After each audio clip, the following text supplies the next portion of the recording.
Je reviens sur l'axe Lune-Saturne, qui paraît absolument fondamental, qui devrait nous interpeller beaucoup plus qu'il ne le fait jusqu'à présent.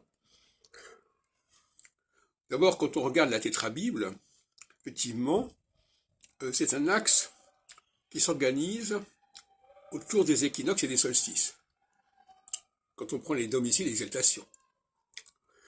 Je rappelle que je travaille sur ces sujets depuis le début des années 60, depuis une cinquantaine d'années, avec notamment la publication en 1976 de Clés pour l'astrologie, qui était un bouquin fondamental sur la question des domiciles. Et donc il y a, dans cet ouvrage d'ailleurs, je propose de placer la Lune en Bélier et non pas en Taureau, mais en réalité,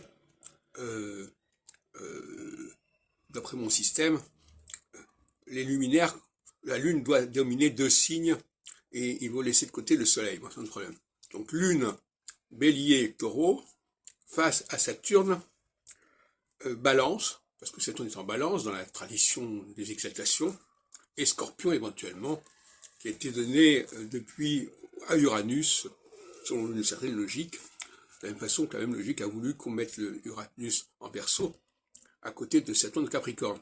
Alors Saturne Capricorne Verseau face à Lune Cancer Lion, donc on voit bien qu'on a ces deux axes avec les signes, les premiers signes, c'est-à-dire Bélier Taureau et Cancer Lion associés à la Lune, et autrefois au Soleil aussi, et les signes de deuxième partie du zodiaque, c'est-à-dire depuis la Balance jusqu'au Sagittaire, associés à Saturne, avec Balance et Capricorne notamment.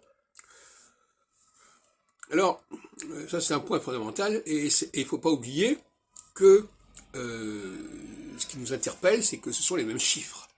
La Lune met 28 jours pour faire sa révolution autour de la Terre, et Saturne met 28 ans pour faire sa révolution autour du Soleil. Donc on a un rapport de 1 à 360.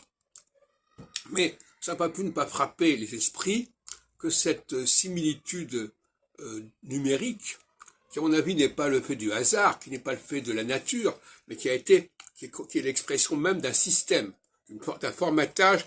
Le système solaire aurait été reformaté et reformaté en rapport avec la Terre, en rapport avec notre humanité.